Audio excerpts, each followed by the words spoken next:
আসসালামু আলাইকুম। সংবাদে আপনাদের সবাইকে স্বাগতম জানাচ্ছি আমি নুসরাত। শুরুতেই সংবাদ শিরোনাম। বাংলাদেশের সর্বশেষ গুরুত্বপূর্ণ আপডেট সংবাদে আপনাকে স্বাগত। শুরুতেই সংবাদ শিরোনাম, পরে বিস্তারিত। প্রথমেই জানাবো আমাদের হাতে থাকা সর্বশেষ গুরুত্বপূর্ণ সবথেকে তাজা আপডেট সংবাদ। বিপি সাদিক কায়েমকে যে পরামর্শ দিলেন তারেক রহমান। বিএনপির ভারপ্রাপ্ত চেয়ারম্যান তারেক রহমানের সঙ্গে বৈঠক করেছে ঢাকা বিশ্ববিদ্যালয় কেন্দ্রীয় ছাত্র সংসদ ডাকসু প্রতিনিধিরা। বৈঠক শেষে ডাকসু বিপি সাদিক কায়েম বলেছেন, আমরা তারেক রহমানের সঙ্গে সাক্ষাৎ করেছি। তিনি আমাদের এবং দেশের ছাত্র সমাজের প্রতি অত্যন্ত গুরুত্বপূর্ণ কিছু পরামর্শ দিয়েছেন। এসব বিষয়ে খুবই গুরুত্বপূর্ণ তথ্য জানাবো, সঙ্গেই থাকুন। এরপর জানাবো যোগসু নির্বাচনের তারিখ ঘোষণা। জগন্নাথ বিশ্ববিদ্যালয় শিক্ষক সমিতির সভাপতি অধ্যাপক ড মোহাম্মদ রইসুদ্দিন বলেছেন, আগামী ৬ জানুয়ারিতেই যোগসু নির্বাচন হবে। আমাদের শিক্ষকদের পক্ষ থেকে যতটুকু করণীয় আছে তার সবটুকুই করব ইনশাল্লাহ। এর আগে ৩০ তারিখে যোগসু নির্বাচন হওয়ার কথা ছিল, কিন্তু সেটি হয়নি। এদিকে এনসিপির আরেক নেতার পদত্যাগ। জাতীয় নাগরিক পার্টি এনসিপির যুগ্ম মুখ্য সমন্বয়ক খান মোহাম্মদ মুরসালিন পদত্যাগ করেছেন। আজ বিকালে তিনি বিষয়টি নিশ্চিত করেছেন। তিনি বলেন, আজ জাতীয় নাগরিক পার্টি থেকে পদত্যাগ করেছি। এনসিপি থেকে পদত্যাগ করলে রাজনীতি থেকে পদত্যাগ করছি না। দেখা হবে রাজপথে। ইনকিলাব জিন্দাবাদ। জানাবো এনআইআর চালুর প্রতিবাদে বিটিআরসি ভবনে হামলা ভাঙচুর। মোবাইল ফোন হ্যান্ডসেট নিবন্ধনের বাধ্যবাধকতার অংশ হিসেবে বৃহস্পতিবার ১ জানুয়ারি থেকে চালু হয়েছে ন্যাশনাল ইকুইপমেন্ট আইডেন্টিফিকেশন। এনআইআর চালুর প্রতিবাদে দিন বিকাল ৪টার পর রাজধানী আগারগাঁও টেলিকম খাতের নিয়ন্ত্রক সংস্থা বিটিআরসির কার্যালয়ে হামলা ও ভাঙচুর চালিয়েছে মোবাইল ব্যবসায়ীরা। এই ঘটনার পর বেশ কয়েকজন দুর্বৃত্তকে আটক করা হয়েছে। এবং সর্বশেষ জানাবো প্রিন্স মামুনের বিরুদ্ধে গ্রেপ্তারি পরোয়ানা জারি। ওমরা করতে সৌদি আরবে অবস্থানরত আলোচিত টিকটকার প্রিন্স মামুন ওরফে আব্দুল আল মামুনের বিরুদ্ধে গ্রেপ্তারি পরোয়ানা জারি করেছে আদালত। লায়লা আক্তার ফরহাদকে তার বাসায় ঢুকে মারধরের মামলায় হাজির না হয় জামিন বাতিল করে তার বিরুদ্ধে এই পরোয়ানা জারি করা হয়েছে। প্রিয় দর্শক, এতক্ষণ শুনছিলেন সংবাদ শিরোনাম, এবারে বিস্তারিত।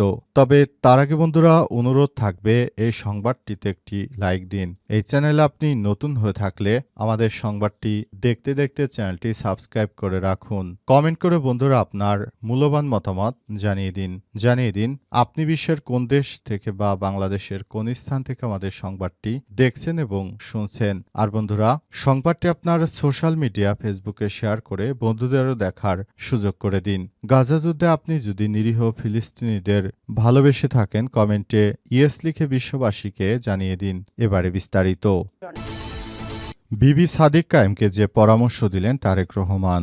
বিএনপির ভারপ্রাপ্ত চেয়ারম্যান তারেক রহমানের সঙ্গে বৈঠক করেছেন ঢাকা বিশ্ববিদ্যালয় কেন্দ্রীয় ছাত্র সংসদ ডাকসু প্রতিনিধিরা। বৈঠক শেষে ডাকসু বিপি সাদিক কায়েম বলেছেন, আমরা তারেক রহমানের সঙ্গে সাক্ষাৎ করেছি। তিনি আমাদের এবং দেশের ছাত্র সমাজের প্রতি অত্যন্ত গুরুত্বপূর্ণ কিছু পরামর্শ দিয়েছেন। বৃহস্পতিবার ১ জানুয়ারি বিকেলে রাজধানীর গুলশানে বিএনপির চেয়ারপারসনের রাজনৈতিক কার্যালয়ে এই বৈঠক শেষে তিনি এসব কথা বলেছেন। বৈঠকের শুরুতে প্রতিনিধি দলটি সদ্যপ্রাত সাবেক প্রধানমন্ত্রী বেগম খালেদা জিয়ার শোক বইয়ে স্বাক্ষর করেন। বৈঠকে বিএনপি, জামাত সহ সব ফ্যাসিবাদ বিরোধী দল এবং ছাত্রদল, ছাত্র শিবির সহ সব ছাত্র সংগঠনকে কাঁধে কাঁধ মিলে কাজ করার পরামর্শ দিয়েছেন তারেক রহমান। এ সময় জুলাই বিপ্লব পরবর্তী সময় ফ্যাসিবাদ বিরোধী সব শক্তিকে ঐক্যবদ্ধ থাকার উপর বিশেষভাবে গুরুত্ব আরোপ করেছেন তারেক রহমান। সাদেক কায়েম বলেন, রাজনীতিতে নিজেদের মধ্যে ভিন্নতা বা বিভাজন থাকাটা গণতান্ত্রিক সৌন্দর্য, কিন্তু বাংলাদেশ ও জুলাই বিপ্লবের প্রশ্নে আমাদের সবাইকে এক থাকতে হবে বলে জানিয়েছেন তারেক রহমান। সাদিক কায়েম আরও বলেন, তারেক রহমানকে দূর থেকে আমরা যেভাবে দেখেছি প্রকৃতপক্ষে তিনি ওইরকম নয়। তিনি অনেক কি ভালো মানুষ। তিনি আমাদেরকে বলেছেন, আসলে দীর্ঘ ১৭ বছর আমি স্বৈরাচার ফ্যাসিবাদের দোসরদের কারণে বাংলাদেশ ছেড়ে বিদেশে পালিয়ে যেতে বাধ্য হয়েছি। নিজের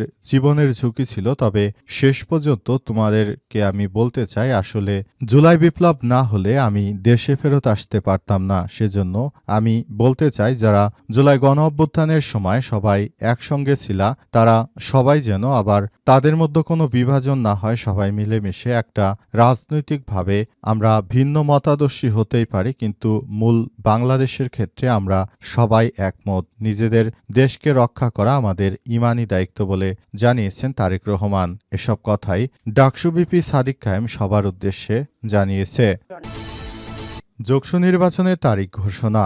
জগন্নাথ বিশ্ববিদ্যালয় শিক্ষক সমিতির সভাপতি অধ্যাপক ডক্টর মোহাম্মদ রইসুদ্দিন বলেছেন, আগামী ৬ জানুয়ারিতে যোগসু নির্বাচন অনুষ্ঠিত হবে। আমাদের শিক্ষকের পক্ষ থেকে যতটুকু যা করণীয় আছে তার সবটুকুই করব ইনশাআল্লাহ। এ সময় তিনি আরও বলেছেন, এর আগে আমাদের বিএনপি চেয়ারপারসন খালেদা জিয়া যেদিন মৃত্যুবরণ করেছেন ওই দিনই মূলত আমাদের যোগসু নির্বাচন করতে চেয়েছিলাম, কিন্তু জগন্নাথ বিশ্ববিদ্যালয় এর প্রতিষ্ঠাতা হচ্ছে বিএনপির চেয়ারপারসন বেগম খালেদা জিয়া। সুতরাং তার মৃত্যুবার্ষিকীর মতো একটি গুরুত্বপূর্ণ দিনে আমরা তাই সিন্ডিকেটের সভায় আমরা সবাই সিদ্ধান্ত নিয়েছি যে না, এবারে নির্বাচনটা করা সঠিক হবে না। তাই আমরা তখন সিন্ডিকেটের সভা থেকে মূলত আমরা এই কার্যক্রম হাতে নিয়েছি। আমরা মনে করি এবারের নির্বাচনটা হবে ইতিহাসের সবথেকে ভালো মানের একটি নির্বাচন। উল্লেখ্য, জগন্নাথ বিশ্ববিদ্যালয় প্রতিষ্ঠার পর থেকে এ পর্যন্ত আসলে কখনোই কোনো ভালো মানের কোনো নির্বাচন অনুষ্ঠিত হয়নি, কোনো নির্বাচনই হয়নি। এবার প্রথমবারের মতো জগন্নাথ বিশ্ববিদ্যালয়ে নির্বাচন অনুষ্ঠিত হতে চলেছে।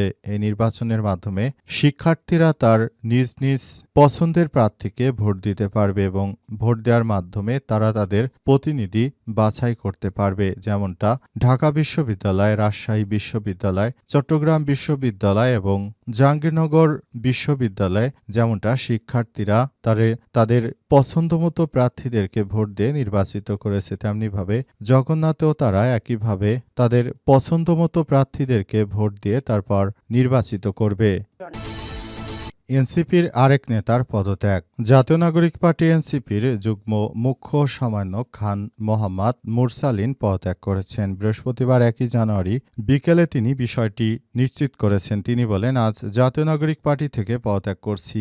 এনসিপি থেকে পদত্যাগ করলেও রাজনীতি থেকে পদত্যাগ করছি না, দেখা হবে রাজপথে। তিনি ফেসবুক পোস্টে লিখেছেন, আমি খান মোহাম্মদ মুরসালিন এতদিন জাতীয় নাগরিক পার্টির কেন্দ্রীয় মুখ্য সমন্বয়ক হিসেবে দায়িত্ব পালন করে এসেছি। এছাড়াও পার্টির মিডিয়া সেল, প্রচার ও প্রকাশনা সেলে কাজ করেছি। সম্প্রতি পার্টির নির্বাচন চলাকালীন মিডিয়া উপকমিটির সেক্রেটারি হিসেবে কিছুদিন দায়িত্ব পালন করেছি। মুরসালিন আরও জানান, আমি আজ থেকে এনসিপির সকল দায়িত্ব পদ থেকে পদত্যাগের সিদ্ধান্ত নিয়েছি। কেন এই সিদ্ধান্ত নিলাম বিস্তারিত ব্যাখ্যা ভিডিও বার্তায় জানালাম। এনসিপি থেকে পদত্যাগ করলেও রাজনীতি থেকে পদত্যাগ করছি না, দেখা হবে রাজপথে। ইনকিলাব জিন্দাবাদ। অনেক শিক্ষার্থী যারা এতদিন ধরে এনসিপির সঙ্গে ছিল এখন তারা কিন্তু পদত্যাগ করতে শুরু করেছে, কারণ যারা বাম ঘরানার কিছু মানুষ রয়েছে তারা কখনো বাংলাদেশ জামাত ইসলামকে মেনে নিতে পারছে না। সুতরাং এই কারণে মূলত তারা এনসিপি যখনই জামাত ইসলামের সঙ্গে জোট করতে যাচ্ছে তখনই তারা সেখান থেকে পদত্যাগ করছে দলে দলে।